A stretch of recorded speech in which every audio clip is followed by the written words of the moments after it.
बोलिए श्री कृष्ण भगवान की जय। मैं आप सभी को ये बताना चाहती हूँ कि हमारे दो चैनल और भी हैं, मधुर भजन और आरती के लिए मन राखियो और डेली जनरल नॉलेज के क्वेश्चंस के लिए लर्निंग बाय डूइंग। इन दोनों के लिंक डिस्क्रिप्शन बॉक्स में दे दिए हैं, एक बार आप जाकर देखिएगा जरूर। आइए श्रीमद् भागवत गीता के चौथे अध्याय के महत्व का गुणगान करते हैं। अगर आपको अच्छा लगे तो लाइक शेयर सब्सक्राइब जरूर कीजिएगा।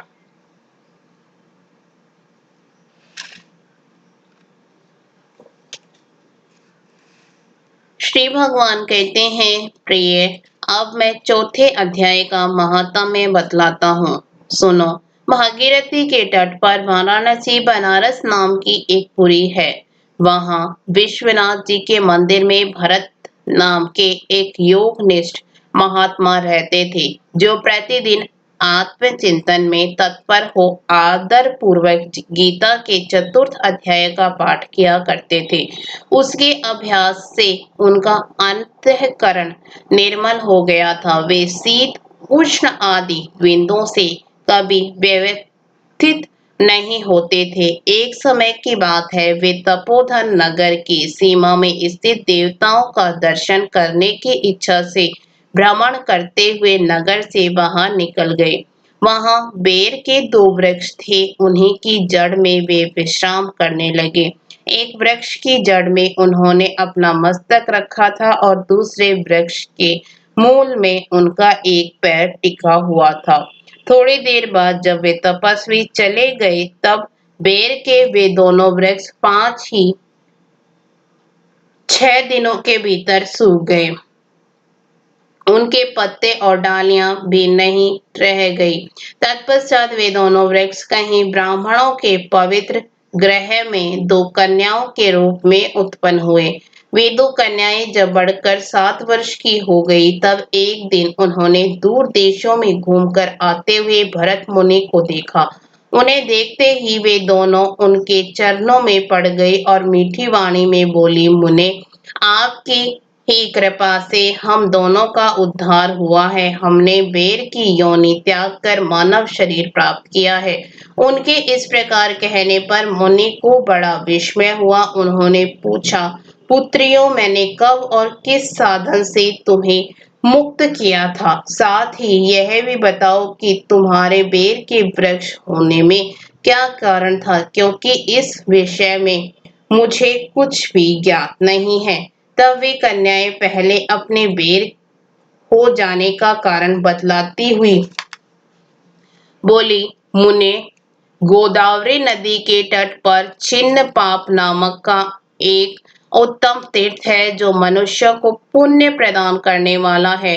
वह पावनता की चरम सीमा पर पहुंचा हुआ है।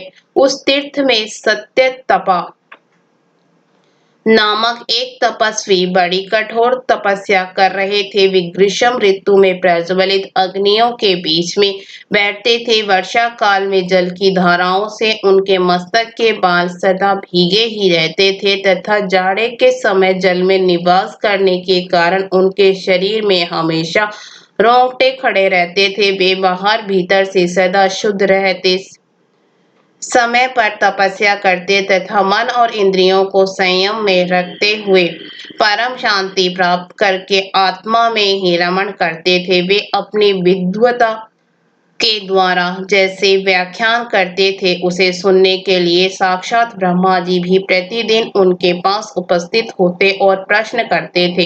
ब्रह्मा जी के साथ उनका संकोच नहीं रह गया था, अतः उनके आने पर भी वे सदा तपस्या में मगन रहते थे। परमात्मा के ध्यान में निरंतर संलग्न रहने के कारण उनकी तपस्या सदा बढ़ती रहती थी। सत्य तपा को जीवन मुक्त के समान मानकर इंद्र को अपने समृद्धिशाली पद के संबंध में कुछ भय हुआ।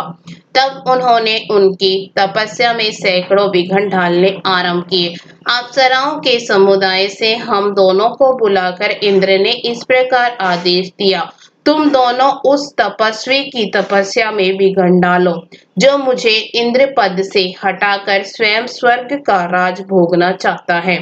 इंद्र का यह आदेश पाकर हम दोनों उनके सामने से चलकर गोदावरी के तीर पर जहाँ वे मुनि तपस्या करते थे आई। वहाँ मंद एवं गंभीर स्वर से बजते हुए मृदंग तथा मधुर वेणुनाद के साथ हम दोनों ने अन्य अप्सराओं सहित मधुर स्वर में गाना आरंभ किया।